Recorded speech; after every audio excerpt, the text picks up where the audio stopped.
जय हिंद दोस्तों।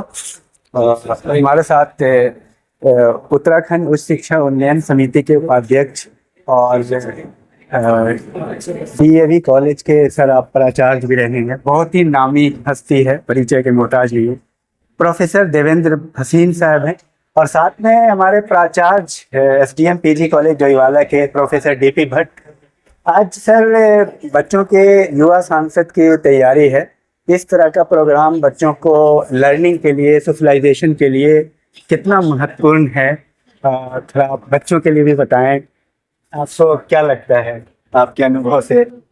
देखिए, जो हमारे छात्र छात्राएं हैं ये हमारे देश का भविष्य है। जी सर। और आज यहाँ पर ये संसद में इस कार्यक्रम में बैठे हैं, युवा संसद में, कल इन्हीं में से कई लोग जो है वो कई विधानसभाओं में, कई लोकसभाओं में या सामाजिक जीवन के अन्य क्षेत्रों में रहेंगे और अपनी भूमिका निभाएंगे। मुख्य बात यह है कि राष्ट्र के प्रति जो इनकी जागरूकता है और जो इनका ज्ञान है उसमें संवर्धन हो और जो इनके कर्तव्य है वो उनकी जानकारी इनको मिले, तो ये इस संसद के माध्यम से एक संदेश देने का प्रयास है। सरकार के द्वारा जो योजना चलाई गई है ये निश्चित तौर पर बहुत ही महत्वपूर्ण है और शिक्षाप्रद है। इसमें हमारे प्राचार्य डॉक्टर भट्ट जी बहुत मेहनत से काम कर रहे हैं। इसी प्रकार से जो मैडम है जी वो बहुत काम कर रही है, जो संयोजिका है, और हमारे सभी छात्र छात्रा मैं देख रहा हूँ उनमें एक अलग प्रकार का उत्साह है। जी सर। तो निश्चित तौर पर ये एक कार्यक्रम के माध्यम से शिक्षण का भी हम इसको स्वरूप दे सकते हैं। और क्योंकि देश का जो चीजें हैं वो एक संविधान के माध्यम से चलती हैं जी, तो इसके माध्यम से उनको संविधान के बारे में भी जानकारी मिलती है, कैसे कानून बनते हैं उसकी जानकारी मिलती है, और किस प्रकार से हमारा जो सबसे बड़ा लोकतंत्र का मंदिर है उसमें कैसे काम होता है इसके बारे में इनको जानकारी प्राप्त होती है। इसमें तो सर बहुत बड़ा व्यवहारिक ज्ञान है। एक्चुअली किताबों में जो पढ़ते हैं ना जी, उसको प्रैक्टिकल में ला करके मतलब धरातल पे रख दिया। बिल्कुल सही बात है। कई बच्चों को तो सांसद और ये सारी चीजें जो अलग अलग पद हैं, अलग अलग कमेटियां हैं, वो उन्हें पता ही नहीं है, किताब में बस पढ़ते हैं निकल जाता है। ये बहुत ही उपयोगी प्रोग्राम है।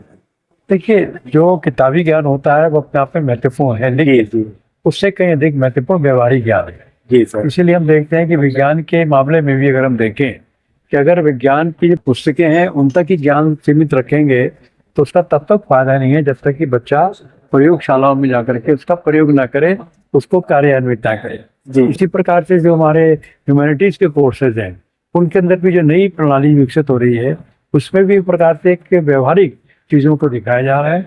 इसलिए बच्चों को टूर ले जाए जाते हैं, इस प्रकार के कार्यक्रम होते हैं। अगर हम इतिहास की बात करें तो इतिहास में पुस्तकों में सब कुछ है, लेकिन जब बच्चों ने ऐतिहासिक स्थलों पर जाते हैं और उनके इतिहास को जानते हैं तो वो जो छाप है वो जीवन भर उनके ऊपर रहती है। बिल्कुल। तो ये अपने आप में जो उनकी बच्चों की इस समय आयु है वो अपने आप में बहुत तेजी से चीजों को ग्रहण करने की है, और ऐसे कार्यक्रम जो है उनके जीवन की धारा को बदलने में बहुत बड़ी भूमिका निभाते हैं। Thank you sir.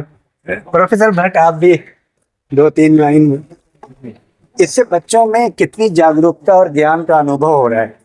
सर, कार्यक्रम में मैं सबसे पहले हमारे उत्तराखंड उच्च शिक्षा उन्नयन समिति के उपाध्यक्ष प्रोफेसर भसीन साहब का हार्दिक अभिनंदन करता हूँ।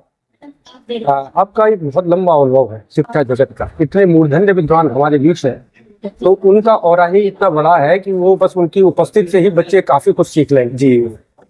और जहाँ तक बात आज के कार्यक्रम की है, ये तो बहुत ही ऐसा समझे इन्होंने तो इस कार्यक्रम ने राजनीति शास्त्र को, उसका पॉलिटिकल साइंस जो नाम दिया गया वो चरितार्थ कर दिया। ये साइंस का मतलब होता है किसी चीज को प्रैक्टिकली करके देखना। तो हमने जितने भी पॉलिटिकल साइंस इन बच्चों ने पढ़ा है, चाहे वो पॉलिटिकल साइंस के हों या दूसरे तरह के बच्चे, उसको वो आज प्रैक्टिकली रूप में देखेंगे कि किस तरह से हमारी संसद चलती है। इससे उनको एक व्यवहारिक ज्ञान पता होगा, और मेरे ख्याल से इससे वो आने वाले समय में अगर हमारे सांसद बनते हैं तो वो एक शिष्ट सांसद और एक अनुभवी सांसद बनेंगे, और एक बहुत ही मुद्दों को किस तरह से उठाया जाता है, क्या क्षेत्रीय मुद्दे हैं, उनको बहुत ही अच्छे तरह से उठा पाएंगे। Thank you very much sir, बहुत बहुत शुक्रिया।